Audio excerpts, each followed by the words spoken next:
네, 안녕하세요. 저는 파고네트워크스 권표입니다. 일단은 저희 시큐리티 서밋에 참석해 주신 모든 분들께 감사 말씀드립니다. 저희가 그 센터를 소개하는 영상을 하나 찍었는데요. 이 영상을 시작으로 제 발표를 이어가도록 하겠습니다. 긴장되지는 않는 것 같아요. 제가 반대로 이렇게 질문한 적은 있는데 메이크업 했냐고 물어보던데요. 이게 저고요. 파고 MDR 센터는 고객의 인프라에서 위협을 신속하게 식별 및 대응 활동을 수행하고 전문 SOC를 운영하는 것 그 이상의 효과를 보게 됩니다. 파고 MDR은 레드팀과 블루팀 그리고 상황에 따라 퍼플팀을 구성합니다. 위협을 신속하게 탐지하고 최적의 대응 방안을 도출하는 것이 파고의 궁극적인 목표입니다. 분석한 내용을 토대로 생성한 로그입니다.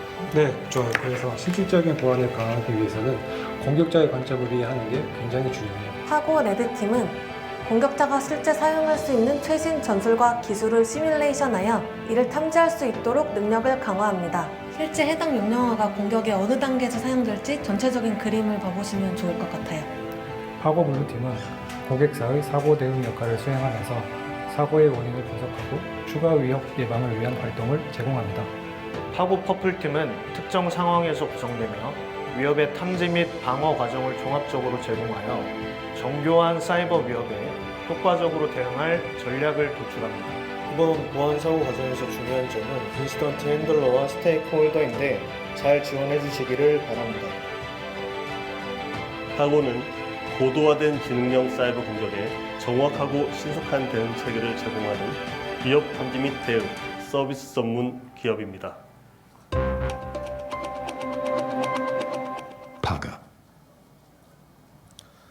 사실 제가 이 영상을 찍고 나서 한 가지 생각한 거는 저는 본업에 좀 충실해야겠다라는 생각을 했습니다.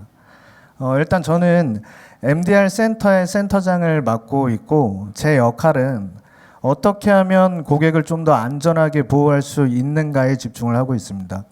이 말이 무슨 뜻이냐면 저희 MDR 서비스가 다양한 기술 스택으로 이루어져 있는데 이 기술 스택을 단순히 유지만 하는 게 아니라 부족한 부분을 채우고 그리고 발전시켜 나가기 위해서 조사하고 계획하고 실행하고 있습니다.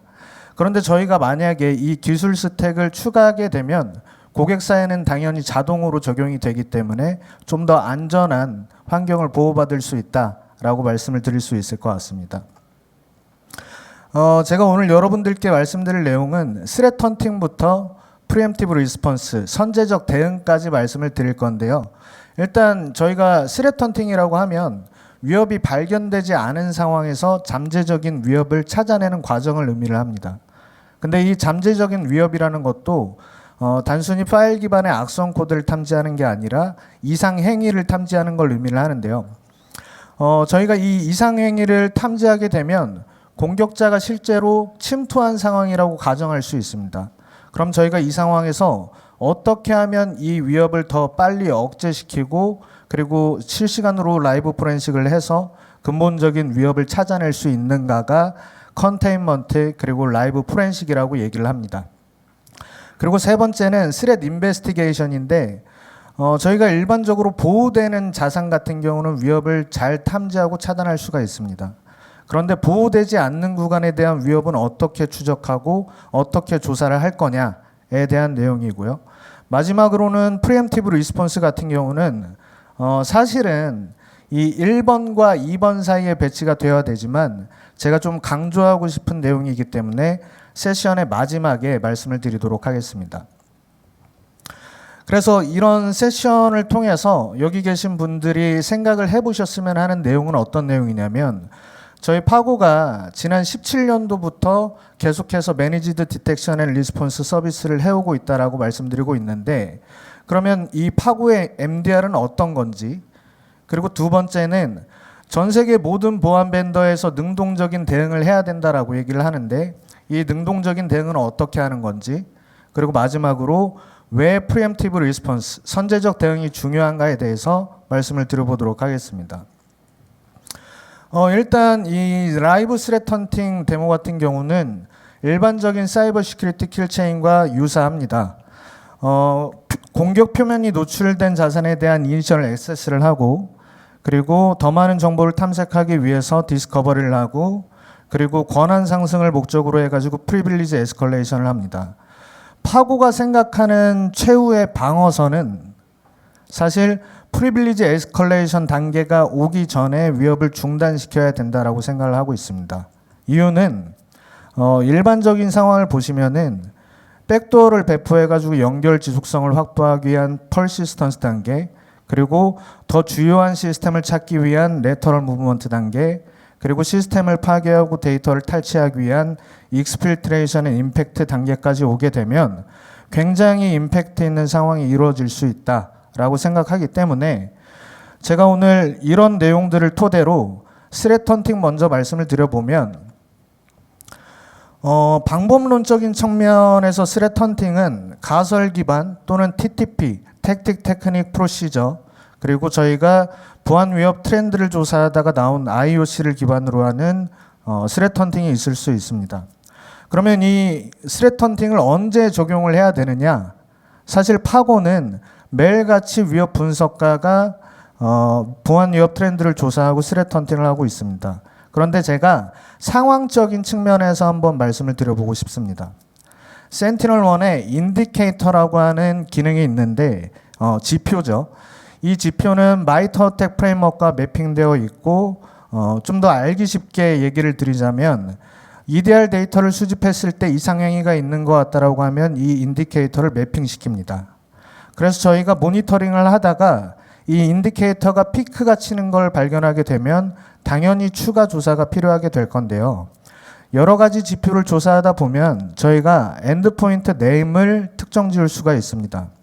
그러면 이 엔드포인트가 실제로 악성 행위를 하는지 또는 정상 행위인지 추가 조사를 해야 되다 보니까 센티널1의 파워쿼리라는 걸 통해서 조사를 하게 되는데, 제가 앞에서 말씀드렸던 것처럼 이 인디케이터는 마이터 어택 프레임워크와 매핑되어 있다라고 말씀드렸습니다.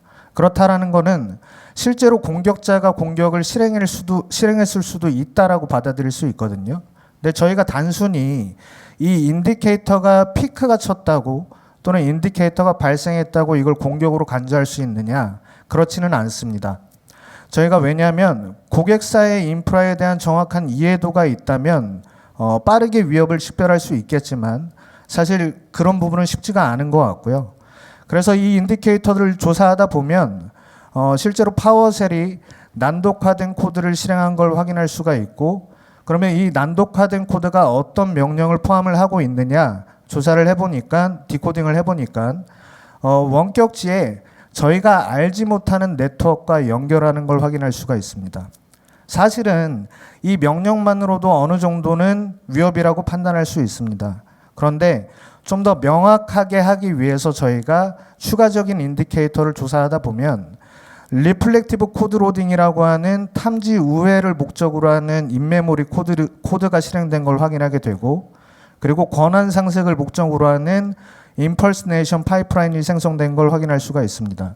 그러면 저희 분석가는 이 상황을 보고 실제로 진행 중인 공격이다라고 판단을 하는데, 그러면 이 인디케이터를 통해서 실행된 명령은 어떤 것들이 있느냐를 추적해 보니까 센티널1 스토리라인이라는 기능을 통해서 프로세스 트리를 봤는데, 최초에 CMD가 실행이 됐고, 그리고 이 CMD는 파워쉘을 실행을 시키고, 이 파워쉘은 시스템 권한을 갖는 또 다른 파워셀을 실행시킵니다.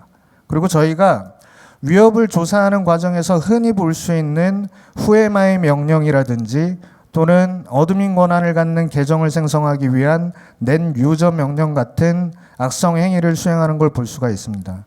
그러면 이 CMD가 실행된 최초의 프로세스는 어떤 거냐라는 걸 추적을 해보니까 공격 표면이 노출된 SQL 서버의 익스플로잇을 통해서 CMD가 실행됐다라는 걸 확인할 수가 있습니다. 정리해보면 SQL 서버를 익스플로잇하고 CMD를 실행시키고 시스템 권한을 갖는 파워셀을 실행시켜서 악성 행위를 하게 되는데, 그 악성 행위는 윈도우 데스크탑 관련된 프로토콜을 활성화한다든지 또는 방화벽을 제어한다든지 이런 악성 행위를 보고 분석가가 100% 진행 중인 공격이다라고 판단을 하게 됩니다. 그러면 저희가 해야 될 일은 이 시스템에 대한 위협을 빨리 억제시키고 실시간 포렌식을 통해서 근본적인 원인을 찾아야 되는데요. 제가 시스템 컨테인먼트라는 거에 대해서 말씀을 드리고 좀 더 자세한 내용을 말씀드려보고 싶습니다.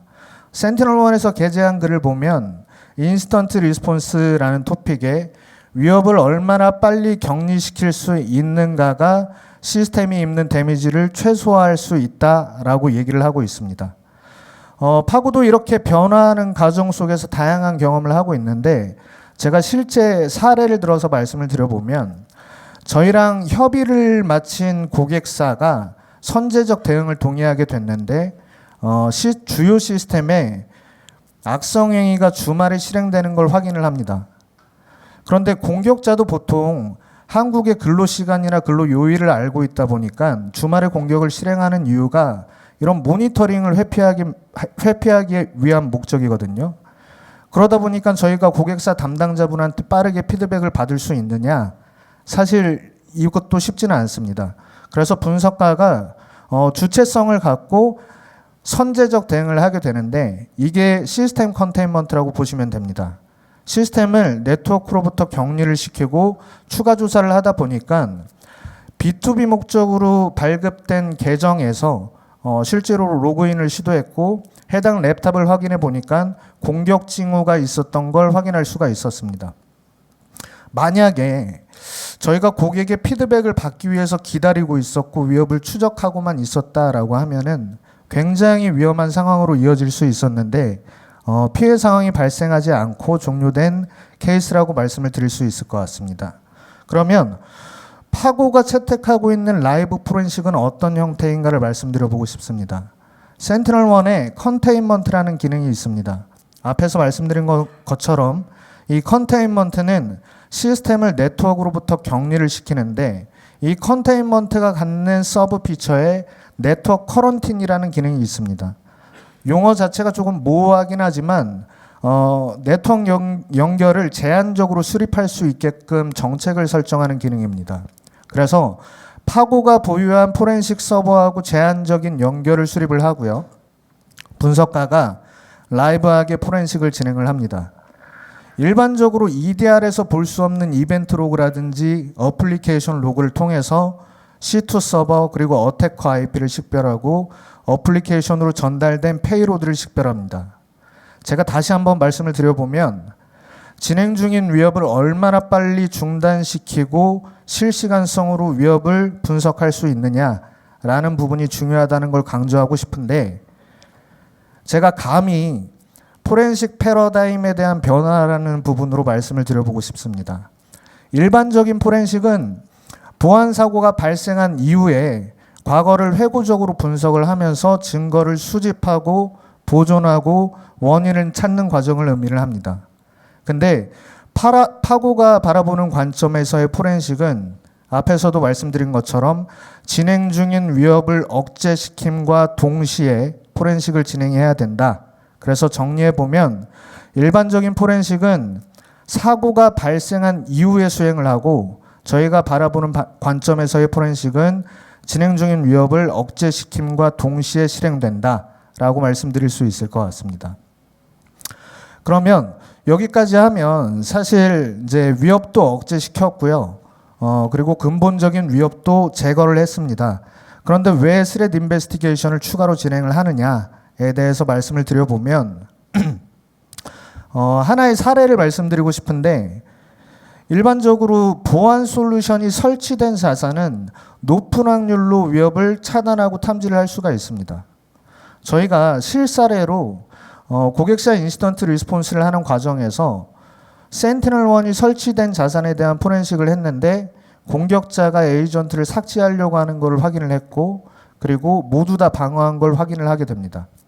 이후에는 공격자가 도저히 안 되겠는지 시스템을 파괴시키기 위한 목적으로 머레어를 드롭했는데 모두 탐지하고 차단한 걸 확인할 수 있었습니다. 그러니까 결론은 보안 솔루션이 설치되어 있으면 높은 확률로 자산을 보호할 수 있다는 걸 의미를 하는데 제가 여기서 이제 CSIRT라는 내용에 대해서 말씀을 드려보고 싶습니다. 저희가 흔히 얘기하는 사이버 시큐리티 인시던트 리스폰스 팀의 인시던트 리스폰스 플랜은 프리 인시던트 리스폰스 과정에서 보안 사고가 발생을 하면 티켓팅을 하고요.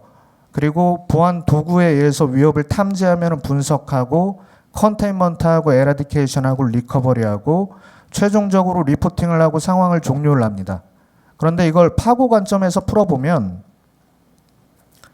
저희는 프리 인시던트 리스폰스 과정에서 위협이 발견되지 않은 상황에서 잠재적인 위협을 찾기 위한 활동을 하고, 그리고 위협이 탐지되면 이 위협을 빨리 억제를 시키고 근본적인 원인을 파악해가지고 공격자를 식별하고 그리고 취약한 부분을 식별한 다음에 근본적인 원인을 제거를 합니다.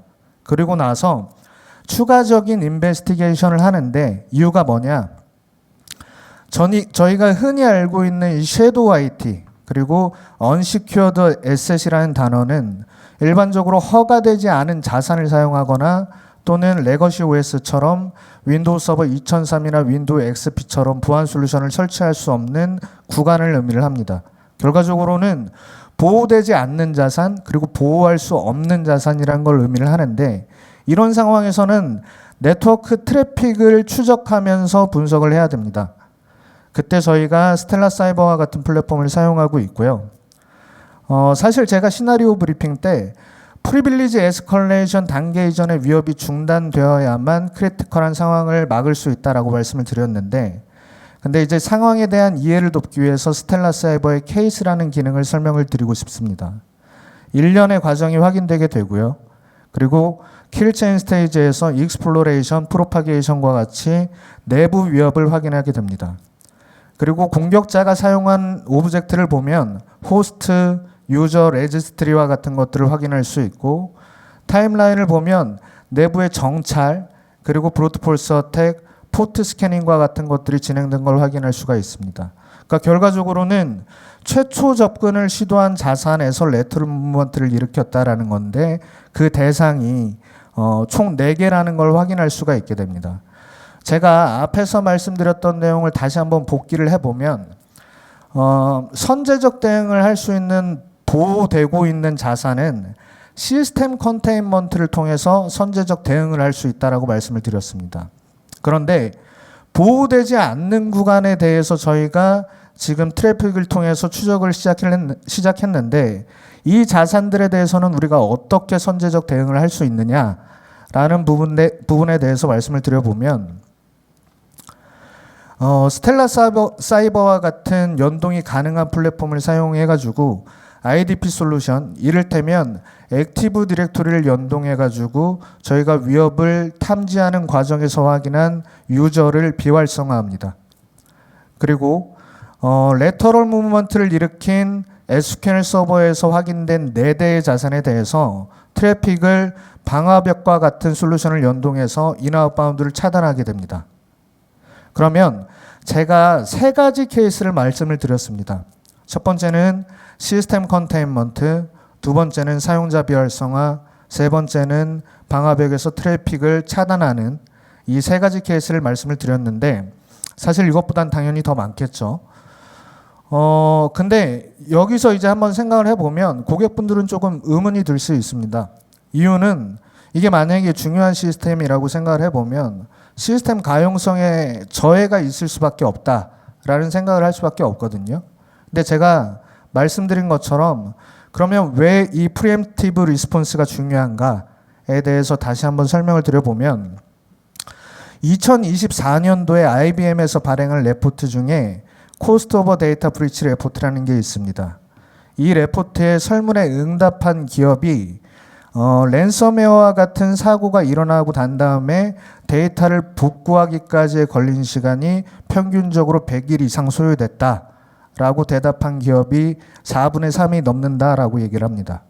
그리고 그 중에 일부는 150일이 넘는다라고 얘기를 하는데요. 그러면 파고가 하는 이 프리엠티브 리스폰스 그리고 선제적 대응은 어떤 영향을 줄 수 있느냐에 대해서 살펴보면, 사실 가용성 저해가 없을 거라고 말하면 제가 거짓말을 하게 되는 걸 거고요. 그래서 저희가 생각하는 건 최대 하루 미만이라고 생각을 하고 있습니다. 그리고 위협을 중단하고 억제할 수 있는데 실제로 저희 케이스 중에서 단 한 건도 false positive가 없었습니다. 그 말은 뭐냐면 전부 다 공격자가 침투해서 공격을 진행을 하고 있었다. 그리고 저희는 위협을 억제시켰고 근본적인 원인을 찾아서 제거했다.